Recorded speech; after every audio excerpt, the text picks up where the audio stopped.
Yeah, it is. It's been a long time coming. So yeah, hopefully on Thursday get a run, and yeah, good to be back with the boys.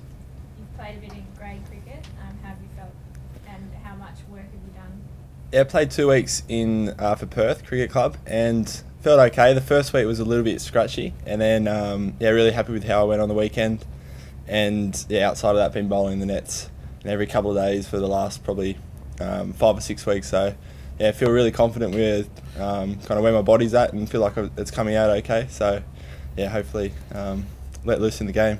So Pat, no mental scars. You've had a really tough last couple of years. You feel really confident physically and mentally now? Yeah, absolutely. It's yeah, as I said, I've been building up the nets for a while, so I think that was probably the key before I came into a game, was to build up and get really confident with my body. And yeah, bowling at full pace for the last 3 or 4 weeks, I've got that confidence, and it's only 4 overs. So in terms of headspace, I'm yeah, not too worried. And what about your speed? Are you to where you were before you broke down speed-wise?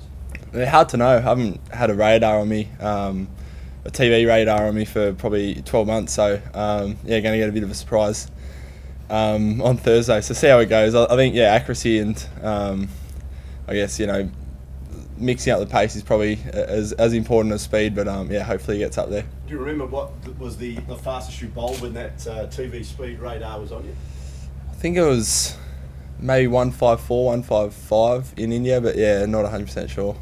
You say hopefully get a run. Have you spoken to Justin since you got the clearance, and are you expecting to get that run on Thursday? We'll see how we go. The bowlers and everyone's going well. Yeah, I'm available, so I guess put it in their hands. But yeah, I'd love to be out there. Justin's spoken about how frustrating it was for him not having you available when you're itching to go. It must have been even more so for you. Yeah, absolutely.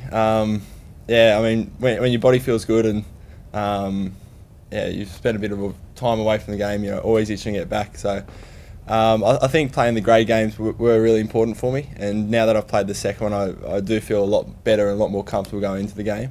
But yeah, unfortunately with scheduling, it's, you know, it would have been nice to get a couple more games, but yeah, hopefully play the last couple of them in the finals. What were the people at Cricket Australia saying to you about why they were holding you back when you were ready to go? Yeah, we mapped out a plan about 6 months ago, and that plan was pretty much come back for this game. So it was 4, 5, 6 weeks of bowling the nets, building up, and then a couple of grey games. So I guess yeah, everything was feeling good. So we kind of asked a couple of questions, but in the end we kind of all came to a decision that, you know, it was probably best that we stayed to the plan. Has it made you even hungrier to get out there? Yeah, seeing the last couple of wins has certainly. The Scorchers boys, just it's a really good feeling amongst the squad, and everyone's really enjoying it. And seeing those tight wins, I've been probably more nervous than I've ever been. Standing in the sheds, way more nervous than I've ever been on a field. So yeah, it's pretty exciting coming down the last couple of overs, and that's what I probably miss the most. Adam, are you confident you can find a spot for Pat in the bowling line? I think someone that can bowl 150, we're pretty sure we could get in there. Very exciting to have him back available. He's obviously a great talent within Australian cricket, and we've had him on our books now for 2 years, and we haven't had the opportunity to see him in Orange out on the furnace. So looking forward to hopefully getting him out there on Thursday. Adam, it's been an amazing performance by the bowling department, hasn't it? You know, the fact that you've won games that seemingly you know, with not enough runs on the board. Yeah, it's been quite interesting. I think 2020 is starting to turn a little bit now. It used to be the batters would win you the games and with big scores, and I think if you're really confident in the way you can defend, you know, that can win you games, as we've seen. And our bowling group's really confident at the moment, and you can see that in the field. And even the other night in the Super Over, you know, the Sixers were sort of running around a little bit with sort of working out what they wanted to do, and we were pretty clear on our plans, and we went out and obviously executed really well. You said Yasser who when he came, all of a sudden he's kind of been a cult figure here. Yeah, he's done the job, hasn't he? He kept it interesting, dropping that catch and missing that run out. But Hoggy's getting worried, actually. Yeah, Hoggy's might have lost his man. I don't think he'll ever lose it. But Yasser's great experience within the group, and you know, we just saw at training today, he was down there having a chat with Paddy and Jolie Paris and a couple of the boys about, you know, the way he bowls his slow ball and the times he bowls them, etc. So he's been fantastic for us. With all these guys doing so well, and you Hogg and Arafat and Berendorf bowling so well. Fair to say you got some pretty tough calls to make now with Pat coming back. Yep, we do. Jason Berendorf, you mentioned him. He's been unbelievable for us this year. He's probably been our best bowler in all forms of the game.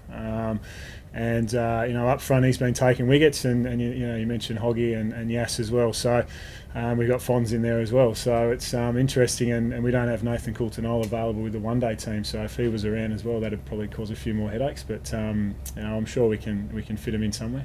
Is Fonz the one who comes a bit more under the pump now? He probably hasn't had the time that he would have liked. Look, Fonz hasn't been at his best, and he'll admit that. And I think he's had, as you saw, he missed a game with his back. So he's got a few things he's trying to deal with at the moment physically. So, but we're confident in our Fonzo, and we've seen what he can do. He's the most experienced bowler in T20 cricket in the world. So he's working hard to get himself back to winning games for us. Pat, your ability with the bat as well could be an advantage for you in getting back into this team too. Yeah, need you to go and speak to JL for me. So, I've really enjoyed batting, always have my whole life. So, see how we go. I probably haven't had much experience in T20 cricket. So yeah, I really enjoy batting. So any opportunity I get, hopefully take it on. And of course, you've been a recruit, as Adam said, for a couple of years, but you've had to just sit on the side. How invested are you in this team, given you're not from Perth, but you've been on the books for a couple of years? Yeah, I've been over probably 3 or 4 times for weeks, and I know a lot of the boys really well. So I do feel like I'm part of the squad, and done a lot of training with the boys. So I do feel part of the team, and when we go out there to play, I stand around in warm up or join in with warm up, and I just feel like I'm doing everything but actually playing in the game. So I still get the nerves, and to finally be out there will be good fun. So Adam, more than likely he'll play, correct? Well, I'm not on the selection panel, but like I said, it's exciting to have him back in the group, and someone of Paddy's talents. We've been waiting a while to get him in the team, so we'll wait and see what JL says this afternoon, but fingers crossed.